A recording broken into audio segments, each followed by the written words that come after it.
how many no's will you take to get a yes? I know it sounds like a rhetorical question, but you have to realize when you're starting off in the note business or anything, you're going to get no's before you ever get a yes. Any type of sales, any type of lead gen, it takes a certain amount of no's before you get that yes, because you're going to screw up. You're going to say the wrong things. You're going to fumble over your words. You're going to screw shit up with investors and asset managers, potential lead sources. The idea here is to learn from your mistakes. I'm going to give you a couple stories here. When I first started out, back really targeting notes back in 2007, I was sitting in my office. This has been after I worked with Bob Leonetti and Jamie Kayla for about 3 to 4 years. And I was sitting there doing mortgages and understanding the note business and starting to invest my own. But I really knew what was going on in the mortgage markets, that there was going to be a lot of opportunity to stress test. I've got to take what I have learned and apply it. Now, I'd never called banks or lenders to chase down notes before. I had a script. I had a loose script.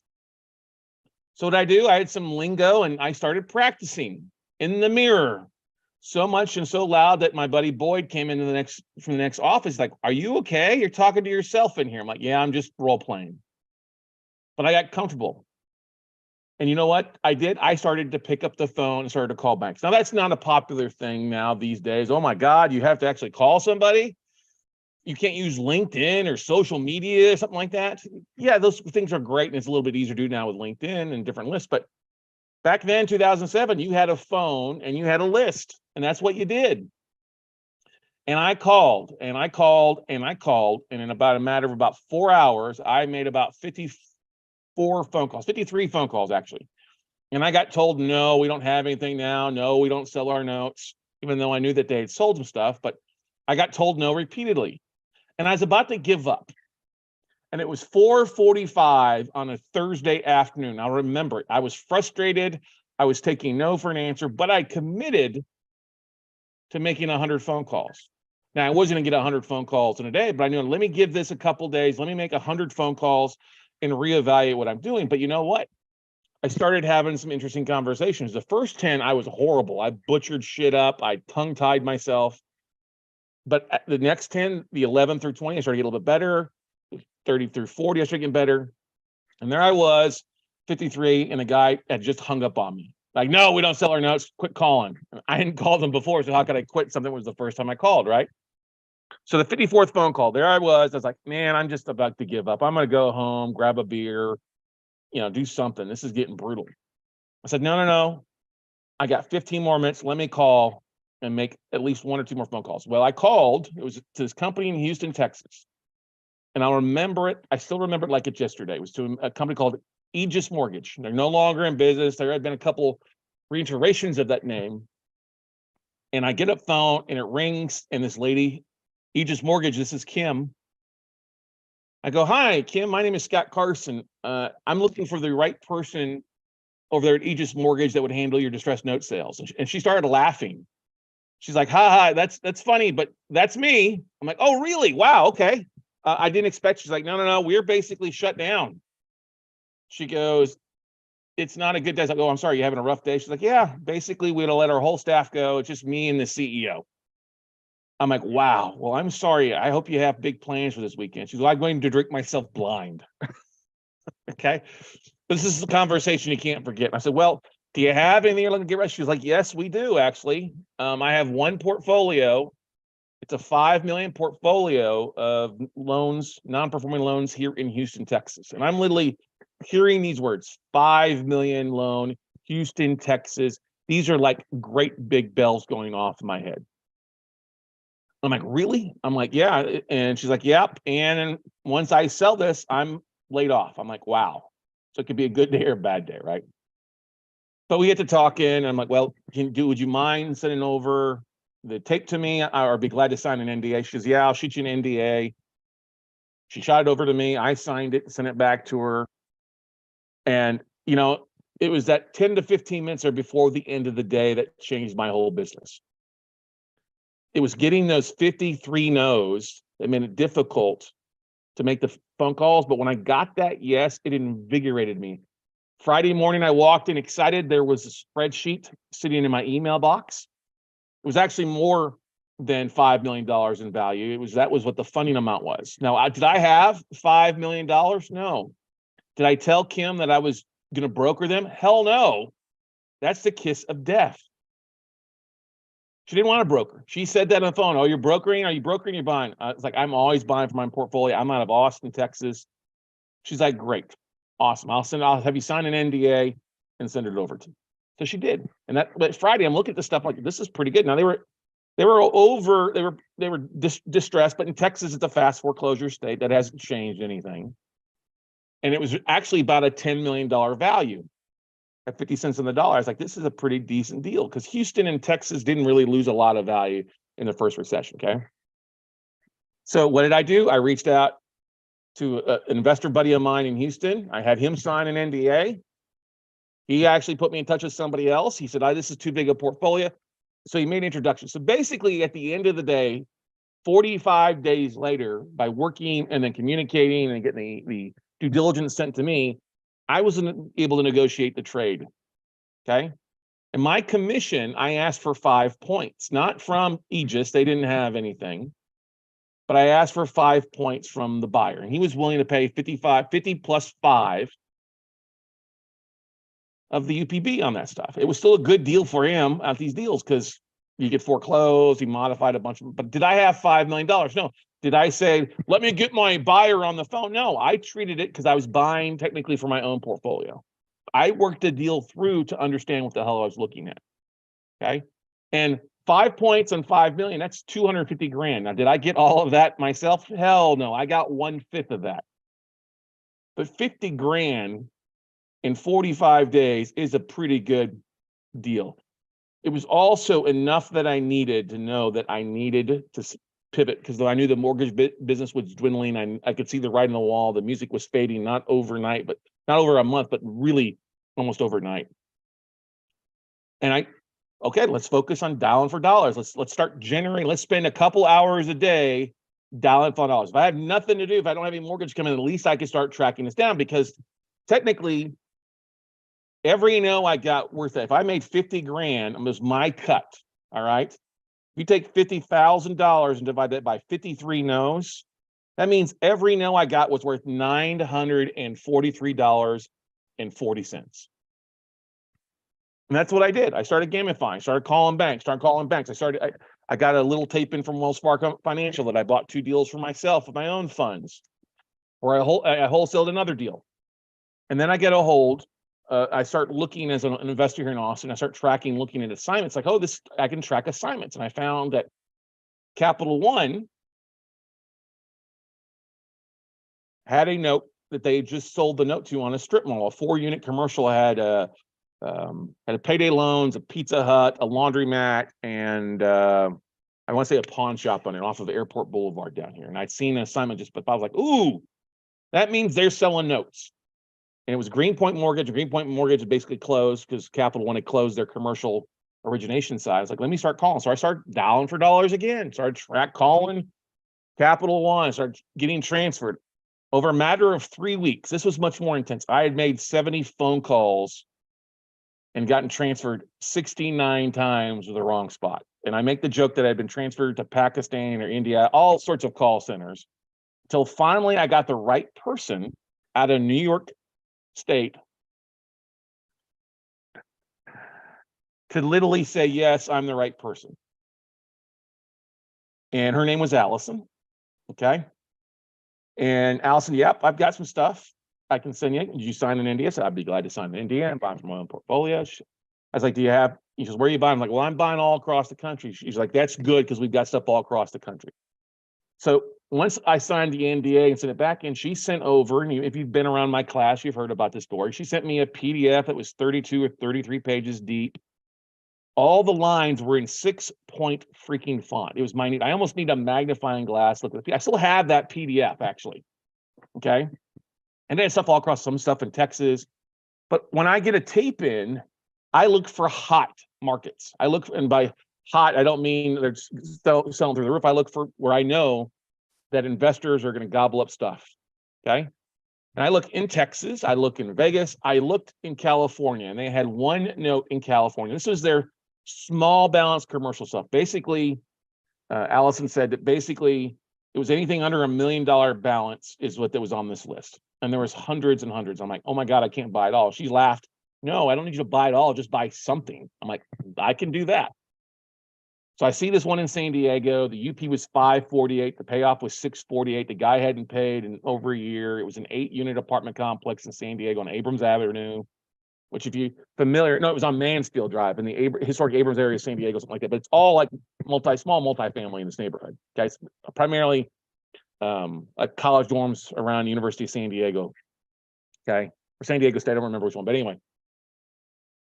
8 units, and it was worth. They literally sent over a recent BPO saying the value was at 700 to 750. I was like, "There's equity in this deal." I'm like, "What do you want for it?" She's like, "Make me an offer." I'm like, "Okay, 375." And she's like, "Let me get back to it." She comes back the next day. We'll accept 375. Now, did I have $375,000 sitting in my bank account? No. Did I have an investor with $375,000 ready to lend that to me? No. Okay.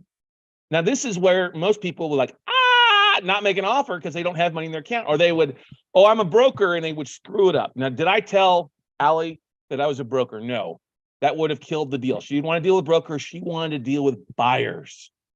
So what did I do? Well, I asked for 60 days due diligence time. She gave me 45. It's a commercial deal. It takes a little bit longer. That's fine. She didn't care. She probably would have given me 60 if I pushed a little bit harder, but I said, let me take 45. If I need, I'll push it for 60 days. She's like, that's fine. 45 will settle my contract is what I got put down. So great. I get a contract in, I get all the due diligence docs. And this is where marketing, and this is where most people screw up, is they wait to start marketing when they get something in. Now, if I'd have done that, I'd have been behind the 8 ball. But good for me is I'd already been marketing that I was working on deals. I was looking at stuff. I was doing short videos and sharing kind of case studies. And this is the deal that I'm looking at. And that's what I did. I said, hey, I got this 8 unit in San Diego. It's worth 700. 548 is the UPB. 6 something's the payoff. I'm willing to let go for 425. And I shared that in an email blast to my warm market investors that I met at other clubs, or out speaking, or business cards, stack of business cards. I had an email database. I didn't even have a CRM. It was just a flat email through Google or Gmail. Okay. Posting to Facebook, and I got an investor that I was connected with who's out in that neck of the woods, a guy by the name of Matt. I'd met him at a commercial event before. And he's like, he goes, Scott, I'm interested. He goes, I said, okay, great. How are you planning on funding? He goes, well, me and two of my partners, two of my buddies want to fund this deal. I said, but can we come down a little bit on the 425? I'm like, what do you want to come down to? He goes, could you come down to 410? I'm like, well, okay. 375 from 410 is still a $35,000 profit. I know, Matt, this could be repeat business. I'll take 35 grand right now. So I said, yes, as long as you can close before the 30 days is up, because I'd started marketing. That's why I like the extra 2 weeks, the 45 days, because that's still, by the time I market, I would have buyers looking at and have 30 days. He's like, that's fine. I said, I don't want to disclose to Capital One that we're brokering the deal. So we got the contract's got to go through me, but we'll create a separate contract. And then at the end of closing, when we close, you'll wire the 410 into my escrow account, my attorney's escrow account, and then we'll immediately wire the 375 to the bank. I will not take my profit until we get the assignment and the bill of sale. He's like, that's completely fine. That's what we did. So that's what we did. We worked through it. We got him all the due diligence files. As he had questions, we would go back and ask them, work through it.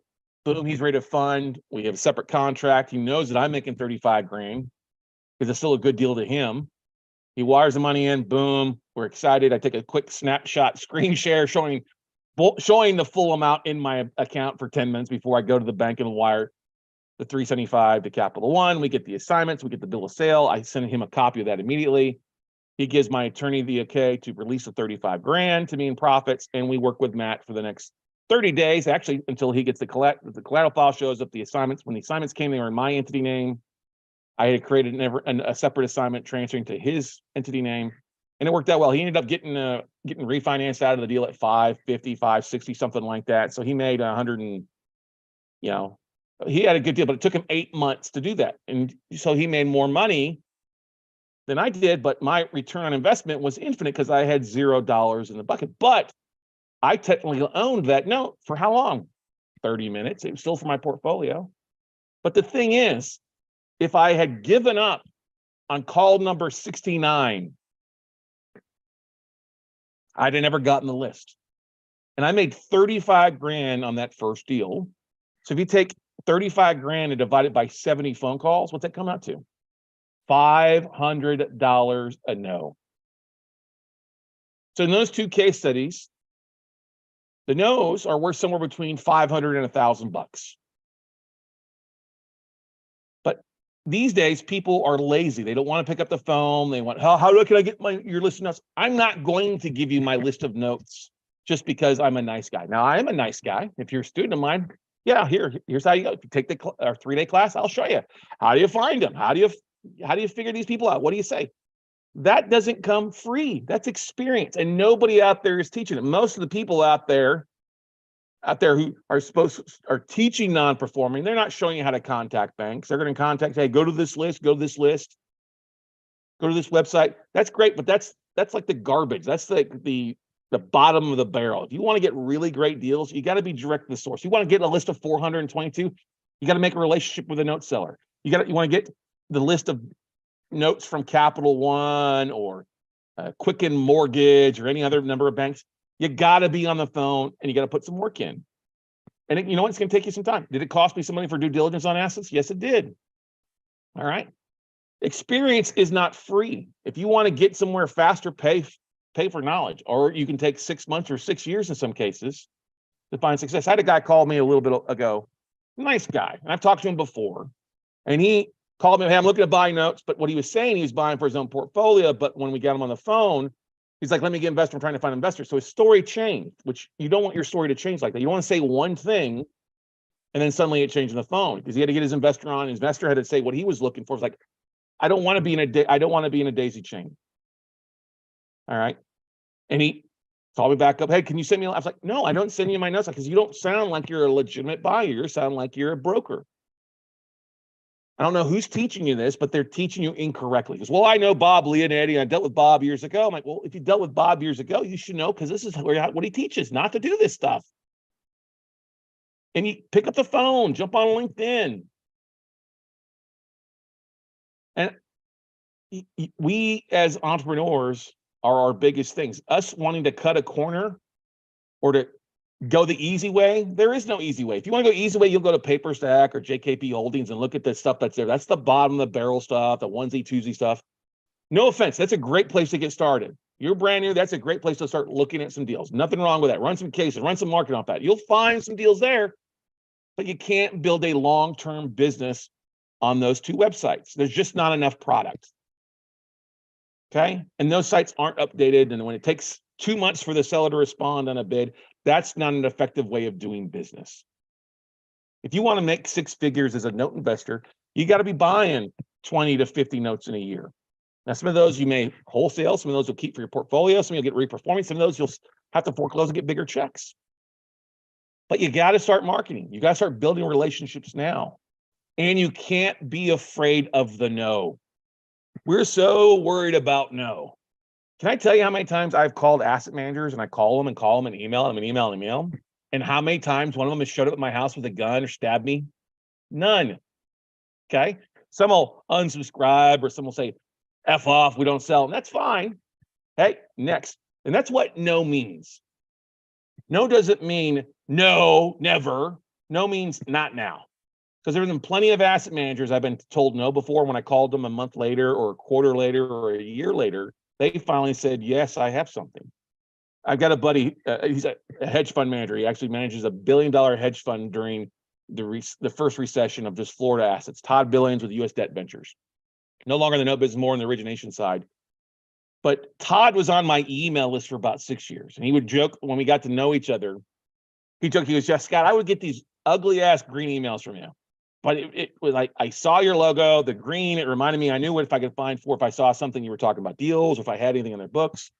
And you know what? I didn't have anything I could sell because we were moving stuff. But when I finally had something, you were the first person and the only person that I thought of because you branded your ass into my brain with your green emails. And you knew what you said. You didn't sound educated like Stanford, like I'm from. That's fine, but you knew what you're talking about. You knew that when I send you a list of Florida stuff, you knew what you're looking for. We could have a good conversation. You sounded like a buyer for yourself. Figured you might have been brokering a little bit, but that's okay because I could tell you were a buyer because you built consistency with me. And that is one of the biggest things. That takes patience, ladies and gentlemen. It takes patience to get no's. It takes patience to send an email out once a month. And you're going to forget about it. Heck, I forget from time to time. Even though I got a CRM system now, I can set up and pre-schedule stuff. That's on my list to do this week, literally, is to go and pre-schedule my asset manager email every month that goes out. But there are so many great tools that we have now that we didn't have years ago. There's the Bauer Financial List that's been around for a while, but most people didn't know you could use that to tell you which banks have defaulted notes. Lane Guide has reappeared. I got an email from them today, which is a great resource that I used previously. Unfortunately, Mr. Lane passed away in 2021. They've been kind of in limbo, but now they're back at it, which I'm glad to see because that's a great resource for what, $150 a year. There's so many resources, the county records, Netra Online, looking for assignments, other note investors, just LinkedIn groups, Facebook groups. You are just a few posts, few connections, a few requests away from getting deals. When my students like Jessica and Larry and Paul and others say they got more coming in than they can take a look at, and what it comes down to is they're just telling people what the heck they're looking for, and they're not taking no for an answer. So I challenge you out there, if you have bounced from one category of investing to another category of investing, another category of investing, and you're still not finding success, the problem is not in the classes or the niche that you're focused on. The problem is with you. And sometimes it's tough to say. Sometimes it's tough to hear that you're the problem or I'm the problem in my issues. Because here's the thing, ladies and gentlemen, the buck stops here. The buck has got to stop with you. Where I'm at today is because of the decisions I've made, good or bad. It's nobody else's fault. It's mine. And you have to have that same type of a culpability and accountability in your business to realize that, A, you're at because of the decisions you have made or not made. And if you choose not to make a decision, guess what? Somebody is going to make the decision for you. And what does that mean? Well, it means if you want to find notes, go find some. Get on the phone, get on LinkedIn, market for them. Don't listen to some idiot who's pulling up a list every once in a while and not sharing with you how to find these deals. Non-performing notes, there's a lot out there. There's multiple ways to find stuff. Okay? I'll probably do the next episode on the different ways to find notes. I think that's it, the multitude of ways that we find note deals. That sounds like a good episode. But you have to take action and be consistent. And guess what, ladies and gentlemen? Buy for your own portfolio. When you're on the phone, be professional, understand the lingo. Don't let kids in the corner crying or your TV on loud. I can't tell you how many times I'm on a phone. Somebody calls me up and I can't even hear them because they got so much noise in the background. And look, I get it. You got to take care of your kids if you're at home. I get nothing wrong with it. But get in a quiet room. Go somewhere quiet. Get in your car. Turn the TV off. Have some respect for the person on the other side who's taking time out of their busy day to give you 5, 10, 15, or 20 minutes. And somebody tells you something and they're trying to coach you, don't get ugly with them back. If they call you sound like a joker broker, you sound like a joker broker. Tweak your wording because there's power in words. I'm buying for my own portfolio is powerful. Now, you may only have $5 in the bank. That's okay. There's hundreds and hundreds and hundreds and hundreds of self-directed IRA investors around each and every one of us. You just got to reach out to them and know how to track them down. So the question I go back to you, how many no's will it take for you to say yes? Now, maybe it's the one no in your head that's keeping you from finding success. Okay. That's your problem. You got to fix that no into a yes and realize no doesn't mean no, it means not now. Are you ready to capitalize? Are you ready to take the steps? Are you ready to get on that horse and start dialing for dollars or reaching out to asset managers on LinkedIn? Whatever it is, you can do it on a part-time basis to achieve full-time success. This does not require you hiring a call service. You can do it simply by just jumping on LinkedIn, sending invites to asset managers and reaching out there. That's a free service. are calling 2 hours a day and knocking out 30 to 50 phone calls Tuesday, Wednesday, Thursday afternoon. Using some of the other things I've discussed to reach out, jumping on the county records and looking for assignment transfers and tracking those people down. There's so many ways for you to find deals. It's just up to you. All right. And so you should say yes to your future. You should say yes to your dreams, because everybody else, if you work for a job or something, they're going to tell you no to your future, because their goals are more important than yours. So it's time that you put your goals and your needs first and you make it happen. You don't take no for an answer. If somebody says no, you say next. Somebody says no, you say next, and you give yourself time to make phone calls. Don't be one of these idiots out there, and I mean idiot, when I talk to them and they're like, oh yeah, I've called banks before. Like, how many banks you call? Oh, I called 5. I'm like, don't be the freaking idiot. 5 is not even a drop in the bucket. Call me when you've made 100 phone calls in a day, and I guarantee you'd talk to at least 10% of those calls. You're gonna be talking with asset managers, and you'll be getting numbers and emails and following up with people, because they may not have something right now, but I guarantee you every bank, every lender has something on their books, or it's coming down their portfolio they're gonna be looking to sell off. The proof is in the pudding. Look in the news, what's going on. Plenty of opportunity right now, and it's going to get even better if you don't take no for an answer. So go out, take some action, everybody, and say yes to your future self. Say yes to your success.